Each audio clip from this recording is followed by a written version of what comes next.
Naku guys, isang legal expert na ang nagsabing sapat na raw ang mga ginawang paglabag ni BBM, no? Na para i-impeach siya. Talaga. Ito, panoorin natin. Isang batikang legal expert ang nagsabing malinaw at mabigat ang mga naging paglabag ng Marcos Jr. administration. Sapat para magsilbing batayan ng impeachment laban sa Pangulo. Sir Virgil Parba sa balita. Habang patuloy na binabaliwala ng Marcos Jr. administration ang mga alegasyon sa iligal na pag-aresto kay dating Pangulong Rodrigo Duterte, nagiging mas malinaw na ang mga hakbang ng administrasyon ay naglalatag ng matibay na batayan para sa isang impeachment laban kay Marcos Jr. Ayon sa mga eksperto, ang mga kamalian at abuso ng gobyernong ito ay nagsisilbing malupit na ground para sila ay mapatalsik sa puwesto. Kasunod ng rekomendasyon ng Committee on Foreign Relations ng Senado na paiimbestigahan sa Ombudsman ang mga opisyal ng DOJ, DILG at PNP, mga ahensyang kinakasangkapan sa iligal na pag-aresto kay dating Pangulong Duterte. Ay lumalakas ang pananawagan na may mga seryosong kasalanan ng mga nasa likod ng mga hakbang na ito.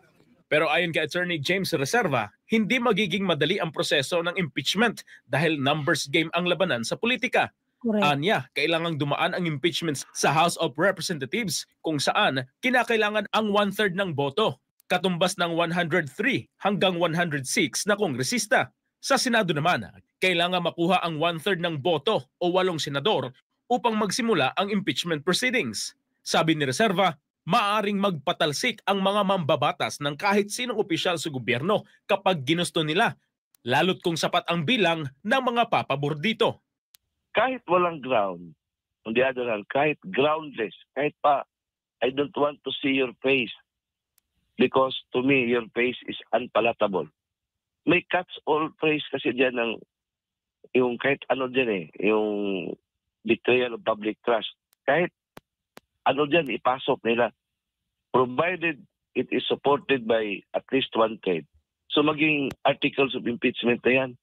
Kahit walang basihan, kung sabihin naman sila doon, okay, dahil ayaw din namin siya, they can invent because they can do anything. Inihalimbawa din niya ang naging pagtatalsik kay nooy Chief Justice na si Renato Corona kung saan kahit walang malinaw na dahilan ay pina-impeach ito na sa katapusan ay napatunayang inosente. Tingnan mo kay Justice Corona, Chief Justice Corona. Oh, how was he treated, how was case was being deliberated. Eventually, na-cleared siya pero patay na siya. Yan ang problema ng impeachment natin. Pero hindi mo yan problema, Admar, kasi yan talaga ang design ng ating konstitusyon. Sabi ni Reserva, bagamat alam ng lahat na pinsan ni Marcos Jr. ang kasalukuyang lider ng Kamara at marami din siyang kaalyado roon, dapat ding ikonsidera na walang permanente pagdating sa politika. Ibig sabihin, pwedeng mangyari ang anumang hindi inaasahan. Now, sino na bang congressman dyan na magpirma ng impeachment? But hindi natin alam. Kasi ang politika ay fluid We cannot predict what is going to happen in the next year. Yung mga unthinkable na mga pangyayari.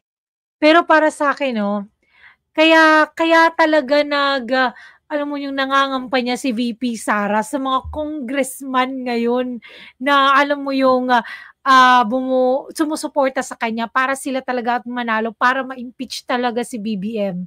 Kaya naiintindihan ko na yung ginagawa ni VP Sara ngayon na sa pag-ikot niya sa buong Pilipinas para ikampanya yung mga kongresista na sumusuporta sa kanya para talaga to dito. Kasi 'di ba, yun yung ginawa nila sa kanya. Kaya ito din yung gagawin ni VP Sara.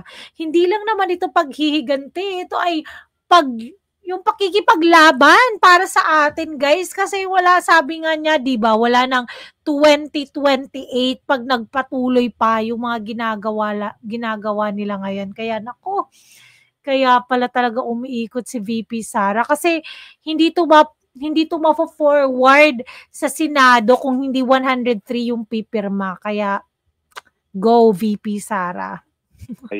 Ngayon ay mangyayari yan sa following year. Tingnan mo yan nangyari kay PRRD. Kung balikan natin yung 1 year before, imposible.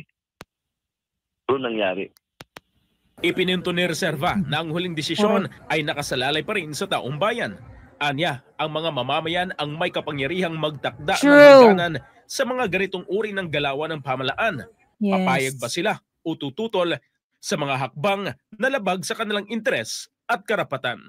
Para sa Diyos at Tama talaga. Kasi guys, at the end of the day, tayong mga mamamayang Pilipino, tayo ang gobyerno.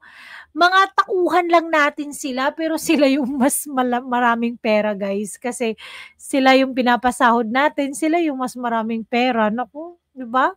Kaya dapat maglingkod sila na ang maayos.